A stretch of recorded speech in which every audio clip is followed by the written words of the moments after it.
Hello friends, Ram Ram सभी को। स्वागत है आपका फिर से एक नए व्लॉग में। और आज हो गई है 10 तारीख, शाम का टाइम है, शाम के 6 बज गए हैं। और अभी मैं जा रही हूँ पार्क में। मम्मी और आंटी तो चली गई, संतोष आंटी दोनों पार्क में घूमने गई आज बहुत दिनों बाद। और अभी मैं भी जा रही हूँ।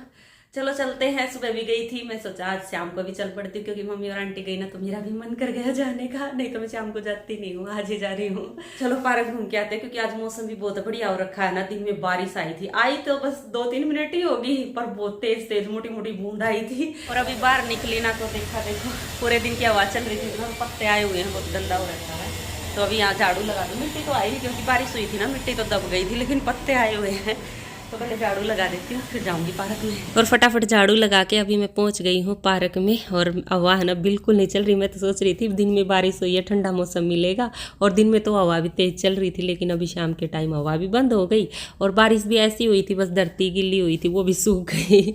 तो ऐसा मौसम हो रखा है, जैसे उमस सी हो जाती है ना बारिश होने के बाद, तो ऐसा मौसम हो रखा है। और पार्क में घूमती घूमती अभी मैं आ गई हूँ दुकान पे। पार्क के दूसरी साइड ये दुकानें हैं ना, तो यहाँ से मेरे को गोंद कतीरा लेना था और चिया सीड्स लेनी थी।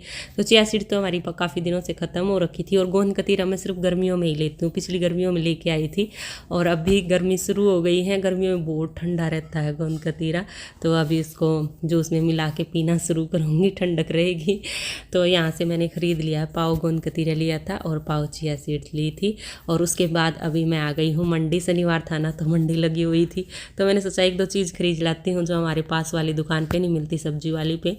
तो मंडी तो लगी हुई है, इसके पास ही आई हुई हूँ, तो एक तो सामान खरीद लाती हूँ। तो मंडी जाके सब्जी भी खरीद लाई हूँ और दुकान पे भी जा आई हूँ, और अभी वापस घर जा रही हूँ। पूरा चक्कर नहीं काटा मैंने, पार्क का आधा ही काटा, और मम्मी और ने छोटा पार्क का चक्कर काटा। तो मम्मी और घर पहुँच गई हूँ, क्योंकि मेरे को सामान लेने में भी टाइम लग गया ना। तो मैं है ना आज एक नई तरह की सब्जी लेके आई हूँ, जो मैं पहले कभी नहीं लेके आई थी, पहली बार लेके आई हूँ। ये देखो अभी दिखाती हूँ मैं आपको। तो आज मैं लेके आई हूँ मोरंगा की सब्जी। मोरंगा ही बोलते हैं शायद इसको, मैंने नेट पे इसका नाम देखा था, पर सब्जी वाले भैया तो कुछ और ही बोल रहे थे। मैं नेट पे नाम पढ़ के आई हूँ, मोरंगा ही बोलते हैं इसको। तो मैं है ना पहली बार लेके आई हूँ, कभी ये खाई नहीं है, कभी बनाई नहीं है, लेके ही पहली बार आई हूँ। तो अब इसको बनाऊंगी। आज नहीं बना रही, आज तो मैं पालक बनाऊंगी, क्योंकि सुबह पालक लेके आई थी ना, नहीं तो पालक ख़राब हो जाएगी। पर जिस दिन बनाऊंगी ना रेसिपी शेयर करूँगी। और इसके ना बहुत फ़ायदे हैं भाई, सारी सब्जियों में सबसे ज़्यादा फ़ायदे मोरंगा के हैं, तो इसलिए मैं ये वाली सब्जी ले आई हूँ।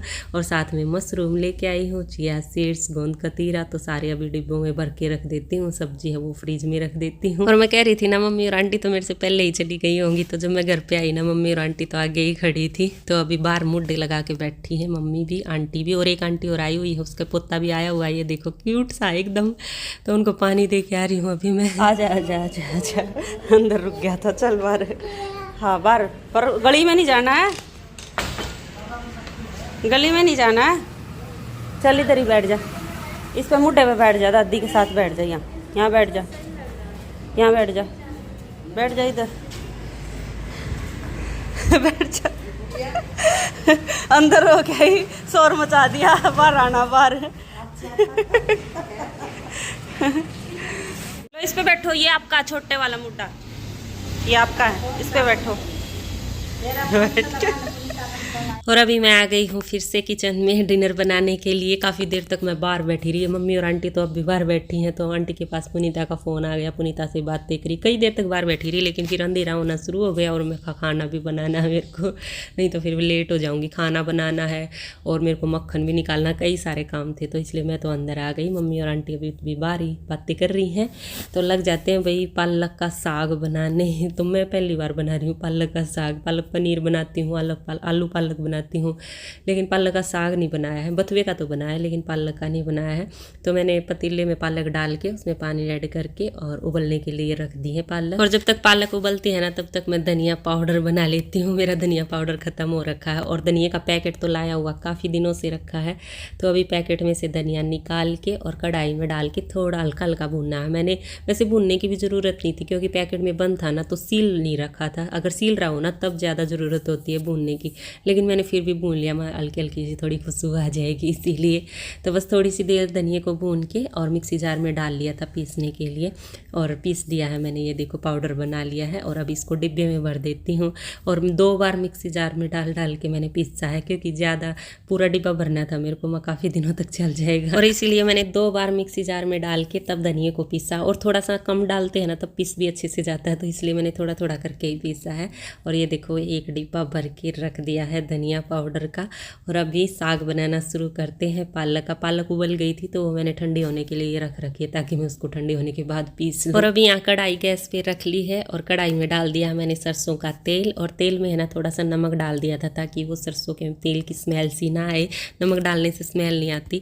और जब तेल अच्छे से गर्म हो गया ना, फिर मैंने उसमें जीरा डाल दिया था। और जब जीरा भून गया ना, तो फिर उसके बाद मैंने इसमें बारीक कटे हुए प्याज ऐड कर दिए हैं। और अभी सिम गैस करके प्याज को भुनने के लिए छोड़ देती हूँ। और इधर दही रेडी कर लेते हैं, वही दही और बेसन मतलब घोल रेडी कर लेते हैं। एक तरह से जो हम वो लगाते हैं ना आलण तैयार कर लेते हैं, जैसे सरसों के साग में आलण लगाते हैं ना, तो इसमें भी बेसन का आलण लगा रही हूँ मैं, वो भी दही में घोल के। तो दही में मैंने मसाले डाले हैं, धनिया पाउडर, गरम मसाला, थोड़ी सी हल्दी, और अभी इसमें मैं ऐड कर रही हूँ बेसन। और दही को है ना मैंने अच्छे से फेंट लिया था, 1 कटोरी के लगभग दही थी, और अच्छे से फेंट दिया था दही को। और उसके बाद फिर मैंने इसमें मसाले ऐड करे हैं, और अभी बेसन डाल के और बेसन को भी अच्छे से मिला लेती हूँ, गांठें नहीं रहनी चाहिए बिल्कुल भी। तो बेसन को अच्छे से मिला के और अभी इसको रख देती हूँ साइड में। और अभी यहाँ पे अपना ये चेक कर लेते हैं प्याज। तो प्याज भुन गए थे, तो अभी मैंने इसमें लहसुन, अदरक और हरी मिर्ची, ये तीनों चीज़ें ऐड कर दी हैं। और थोड़ी सी देर और पका के उसके बाद फिर मैंने ये दही और बेसन का पेस्ट डाल दिया है। ये चाहे तो अभी डाल दो या फिर बाद में भी डाल सकते हैं हम, उसके पालक डालने के बाद, लेकिन मैंने पहले ही डाल दिया क्योंकि पालक तो पकी हुई थी। तो मैंने सोचा इसको मैं पहले ही ऐड कर देती हूँ, थोड़ा सा पका लेती हूँ, बेसन भी पक जाएगा। और थोड़ा सा पानी और ऐड कर दिया है। बस अब इसको है ना सिम गैस पे पकने के लिए छोड़ देती हूँ। अगर फुल गैस कर देना तो दही फट जाएगी, तो सिम गैस रखनी है पूरी ही सब्जी में। तो सब्जी जब तक नहीं पकती ना तब तक हमने सिम गैस ही रखनी है, पूरी सब्जी सिम गैस में पकानी है। और जब तक ये बेसन पक रहा है ना तब तक मैं मलाई निकाल लेती हूँ, क्योंकि मेरे को मक्खन निकालना है ना। तो मलाई फ्रीज से निकाल के और उसको मैंने कढ़ाई में डाल दिया है, और उसमें पानी ऐड कर दिया ठंडा फ्रीज का। तो ठंडा पानी ऐड करने से ना जल्दी मक्खन निकल के आता है। और यहाँ पर देखो बेसन भी पक गया था, तो अभी मैंने इसमें नमक ऐड कर दिया है, और नमक को मिला के, और मैंने है ना पालक पीस के रख ली थी, तो दरदरी ही पीसी थी, ज़्यादा स्मूथ सा पेस्ट नहीं बनाया, क्योंकि पालक पनीर में बनती है स्मूथ, तो साग में थोड़ी सी दरदरी रहती है। या तो हम पीस लें या फिर उसको कूट लें, तो मैंने कूटी नहीं, पीसी ली, तो थोड़ी दरदरी रखी है। तो अभी इसको पालक को ऐड कर दिया है मैंने, और इसको पकने के लिए छोड़ दिया है। सिम गैस पे ही, सिम गैस ही रखनी है। और अभी यहाँ पर मैं मक्खन निकालने लग गई हूँ। ये देखो मक्खन निकल के आ गया, ठंडा पानी डाला था ना, बिल्कुल 5-10 मिनट लगी होंगी मक्खन निकालने में। तो बस अभी मक्खन तो आ गया है, तो इसको अलग कर लेती हूँ। और जो ये मक्खन निकालने के बाद दूध सा बचता है ना, तो मैं इसको है ना जमा देती हूँ। फिर अगले दिन या तो दही खा लो या लस्सी बना लो। भी लस्सी बहुत बढ़िया बनती है इसकी, दही तो थोड़ी पतली जमती है, लेकिन लस्सी बहुत अच्छी बनती है। तो मैं इसकी अगले दिन लस्सी बना लेती हूँ। और मक्खन निकाल के मैंने घी भी बनना रख दिया है, क्योंकि मक्खन निकालने के बाद जो खोआ बचता है ना, तो मैं उसमें है ना आटा गूंदती हूँ। आटा गूंदने से पहले घी बना लेती हूँ, और फिर घी छान के जो खोआ बचेगा उसमें आटा गूंदूंगी।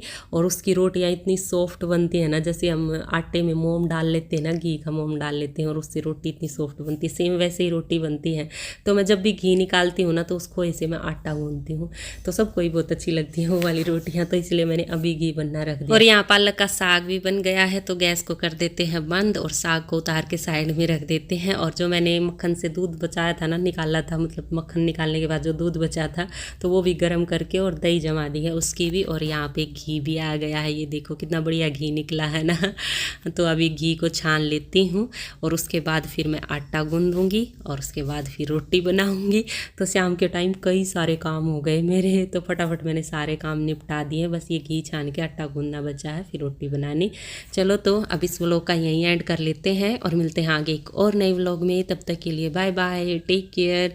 वीडियो देखते रहना, और पसंद आए तो प्लीज़ लाइक ज़रूर कर देना, और जो चैनल पे नए हो सब्सक्राइब कर लेना। Bye bye.